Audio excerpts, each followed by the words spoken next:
di dalam tadi itu mewujudkan to be an asset to the nation tadi itu kan kita ya biasalah kalau kita diminta menjadi dosen tamu di mana-mana itu udah biasa. Dari saya pernah di Aceh, pernah ke Jayapura gitu. Tapi waktu saya diminta Pak Sofyan Wanandi untuk membantu di kepengurusan Apindo, itu juga dikasih. Bahkan jarang yang dapat kesempatan seperti saya itu mewakili ASEAN, Pak, tidak hanya Apindo, Pak. Di ILO, saya menjadi governing body.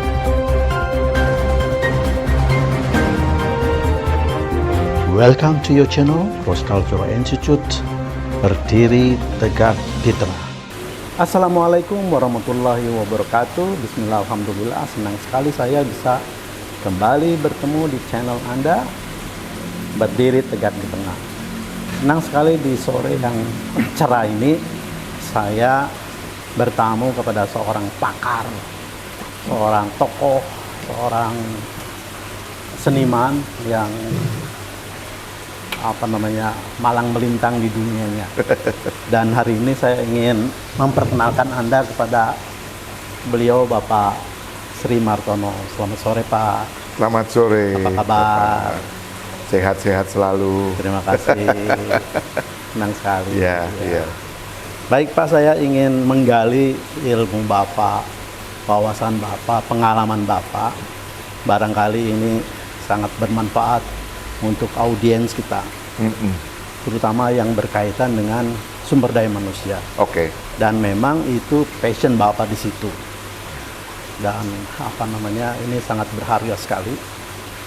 Ya, saat-saat kita sedang berpacu di dalam pengembangan sumber daya manusia. Nah, saya kira pengalaman Bapak selama ini mudah-mudahan ini sangat bermanfaat buat audiens kita. Baik, saya ingin Bapak menjelaskan karier Bapak khususnya di bidang pengembangan SDM. Iya. Monggo, Pak. Ya, terima kasih. Pak Ali, sebenarnya saya ini backgroundnya bukan orang HR. Saya by training itu orang teknik. Jadi saya mulai karir saya di Astra itu di pabrik. Kemudian naik sampai terakhir saya di Deputy Director untuk technical dan local content, juga kerjasama luar negeri. Tapi lalu saya malah jadi direktur marketing, Pak. Jadi saya dipromosikan jadi direktur marketing.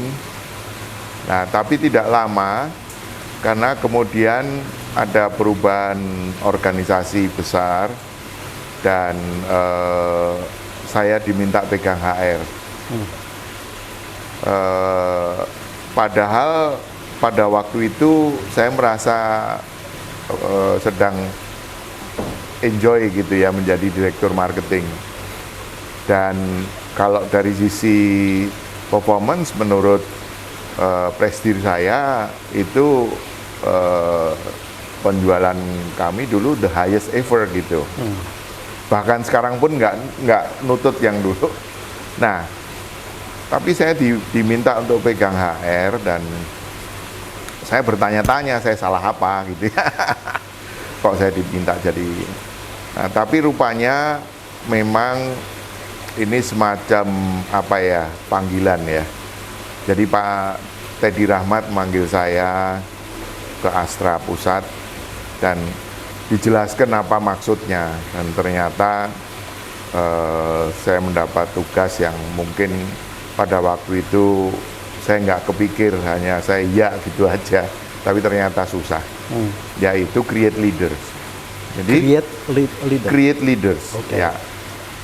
Jadi tugas HR itu bukan, Pak Teddy menjelaskan, bukan HR seperti yang kamu bayangkan. Ini, nah itu. Dan saya mulai belajar bahwa ya ada tiga hal. Yang pertama kan financial capital, lalu ada human capital, dan ada social capital. Nah, ini harus di-develop barengan nih, harus balance gitu ya. Bentar Pak, jadi Bapak Ya. di Astra ya ininya? Ya, di Astra, di Oke. Astra. Ya. Silakan. Dan ternyata karir saya di HRD itu lebih dari separuh masa kerja saya di Astra, Pak. Oke, Iya. luar biasa. Ya. Nah, apa yang menjadi pembelajaran bagi saya, karena pada waktu itu ya saya juga berangkat dari awal ya. Saya pertama menjadi Group Director HR, itu masih di grup Astra Motor 3. Itu ada kelompoknya, itu ada 16 anak perusahaan Astra. Kemudian saya merangkap jadi direktur, macam-macam direktur di Panca Motor, di mesin Isuzu Indonesia, di Astra Isuzu Casting Company, dan juga di grup. Di grup itu saya sebagai ini. Nah, kemudian dari situ saya ditarik ke Astra Pusat. Di Astra Pusat mulai dari tahun 2005 ya.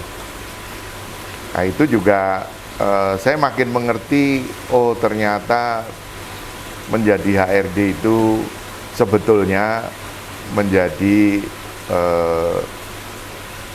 pembantunya CEO. Jadi saya yang harus ngurusin segala macam, tetek bengek. Dulu CEO saya Pak Michael itu kalau guyonan dari urusan WC bocor sampai urusan ngurusin presidir sama direktur anak perusahaan. Izin Pak, jadi Ya Allah. esensi dari HR itu apa sebenarnya? Ya, jadi esensi dari HR atau Human Capital Development itu sebetulnya adalah menyiapkan pimpinan-pimpinan masa depan. Ini yang waktu itu saya dan menjadi tantangan berat waktu itu, karena pas saya naik jadi Vice President itu waktu itu banyak senior yang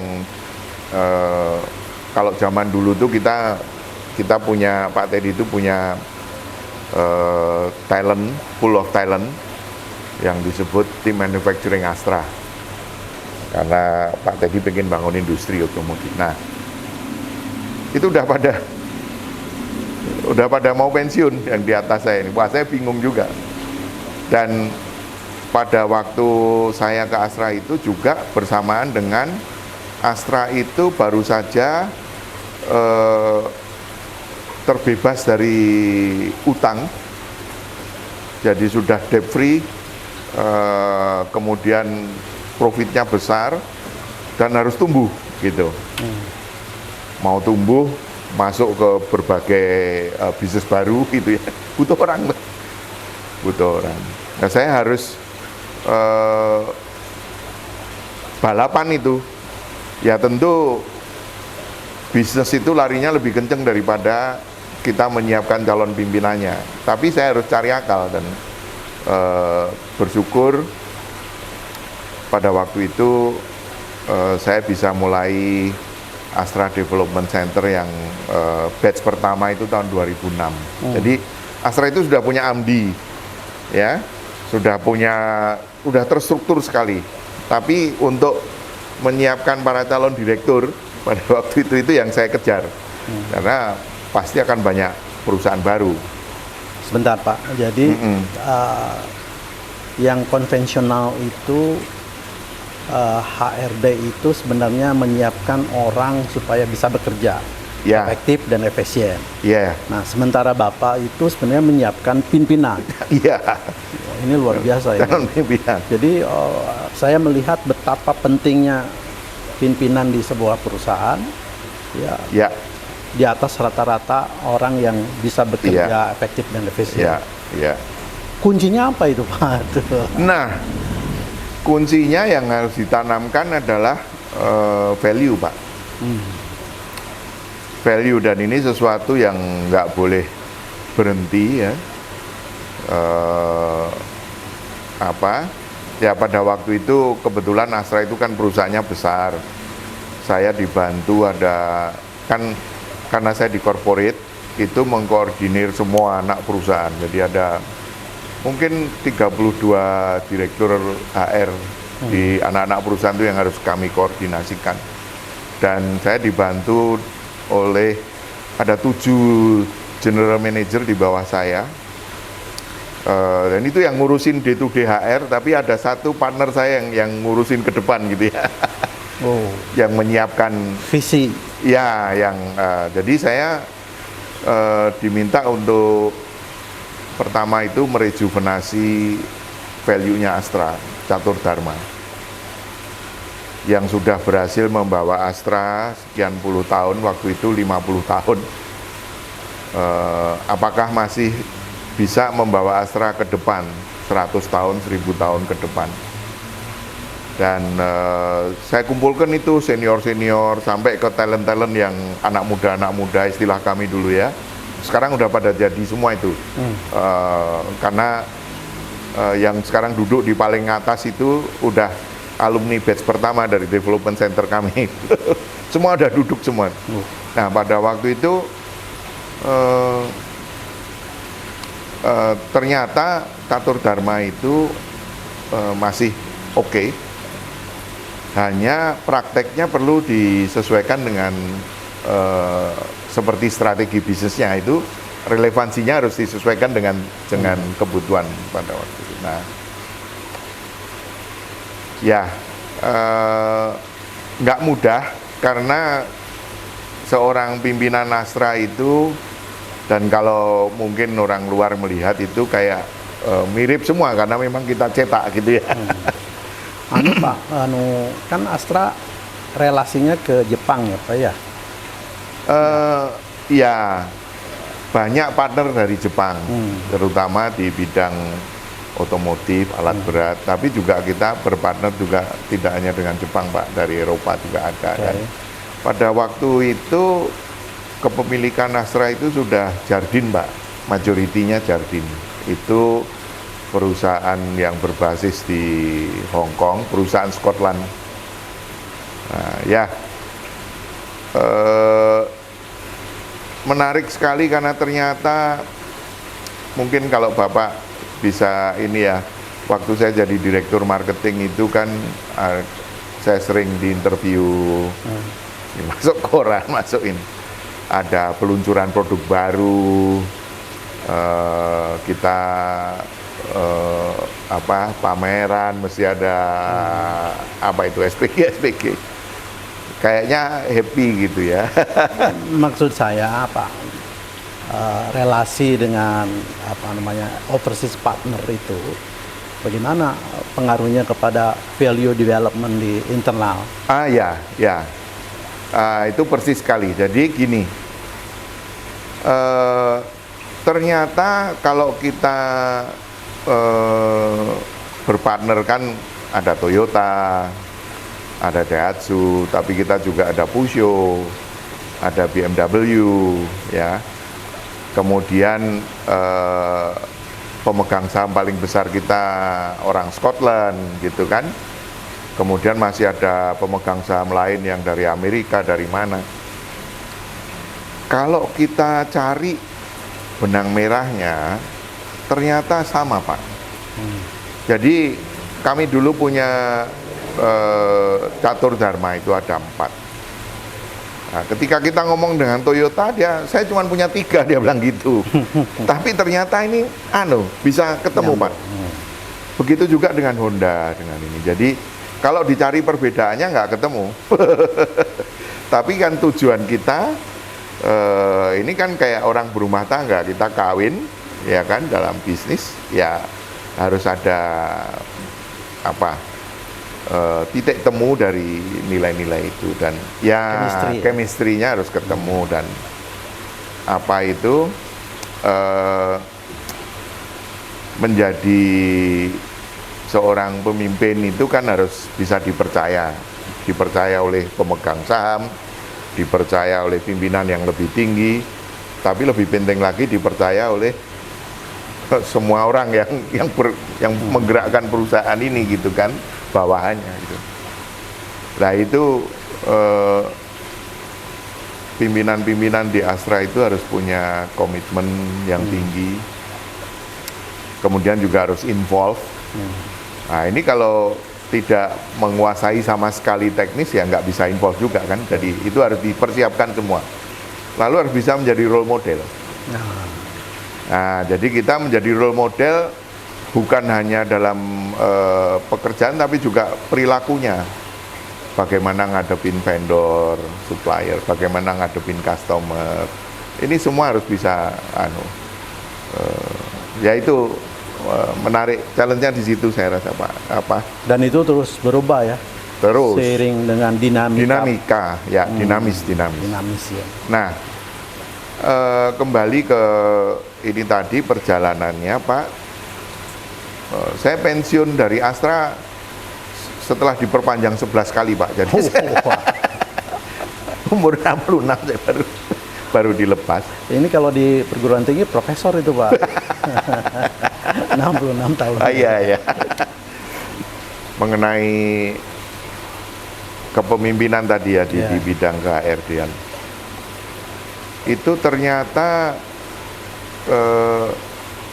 menarik sekali bagi saya, karena saya merasa dekat sekali dengan CEO saya.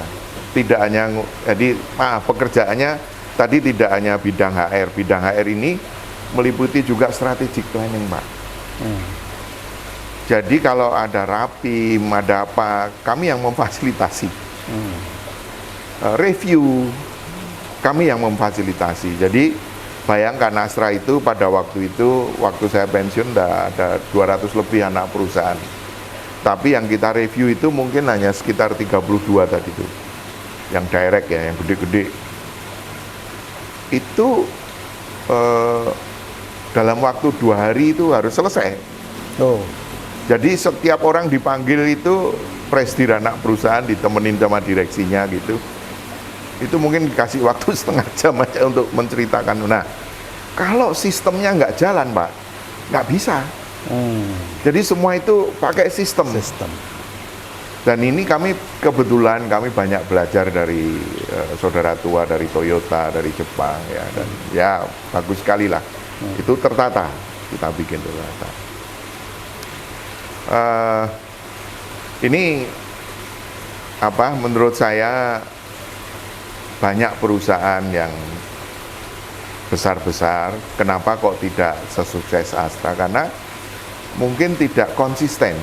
Nah, Astra ini telaten Pak, kita jalanin, kelihatannya simple, cuman kayak gitu ya. Yang dilakukan oleh orang Jepang itu kan PDCA, ya atau ada Kaizen, ada 5R. Ini semua secara teratur kita lakukan dan direview bolak-balik. Menurut saya kuncinya itu tadi, konsistensi policy. Nah, itu juga kenapa kok tadi partner-partner asing itu tidak mau merubah-rubah itu catur dharma itu karena harus ada konsistensi, kesinambungan. Nah ini yang menurut saya juga secara sistem sudah. Pak, kalau membangun satu value itu, apakah Bapak ngirim orang ke luar negeri atau mengundang orang datang ke perusahaan Bapak supaya ada value exchange gitu, kemudian ada reform gitu? Iya. Kebetulan value ini kan sudah dari waktu Astra tahun berapa itu sudah ada. Nah itu waktu itu Om William itu mengundang para merekrut para talent yang kemudian pada jadi direktur itu untuk membantu merumuskan itu. Jadi berasal dari lokal, Pak. Tentu mereka itu dari mana? Mereka adalah orang-orang yang talent-talent yang dari IBM, dari Citibank. Jadi udah dari asingnya udah ada di kepalanya ya. Yang itu. Nah, ini yang kita anukan, dan pada waktu saya harus itu benar-benar saya sowan ke Om William, waktu itu masih ada Om William almarhum. Saya ke rumahnya, saya tanya apa artinya kok Astra itu kok nomor 1 adalah to be an asset to the nation.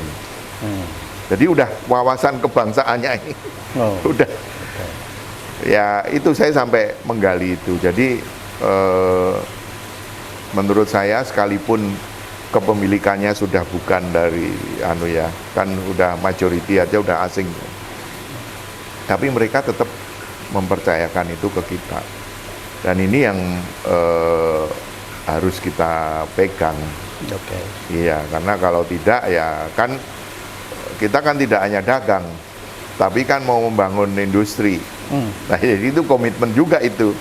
Ya kan, makanya kita sampai ke waktu saya jadi ketua Yayasan Dharma Bakti Astra kan juga saya mengembangkan UKM-UKM itu supaya bisa naik kelas dan siap menjadi third tier, second tier dari pabrik-pabrik kita. Itu Pak. Nah itu perjuangannya sampai ke sana tuh, jadi yang kita gitu. Baik Pak, ini mengawali closing statement dari Bapak, saya ingin review sedikit bahwa masalah human capital ini paling esensial di dalam sebuah perusahaan, kemudian juga membangun value di dalam, ya, dan kemudian menjadi strengthen dari perusahaan itu sendiri. Ya. Silakan Bapak mengakhiri ini, apa yang paling ingin Bapak sampaikan persoalan human capital ini? Tadi nilai-nilai itu atau values tadi itu harus bisa diyakini, dihidupi, dijalani oleh setiap orang. Nah, supaya bisa begitu harus mulai dari atas, Pak. Ada contoh gitu. Kalau kita nggak bisa kita minta orang melakukan gini-gini kalau kita sendiri tidak, kan gitu kan. Jadi itu menurut saya value itu penting, dan di dalam pengembangan calon-calon pimpinan masa depan tadi, core-nya itu adalah value.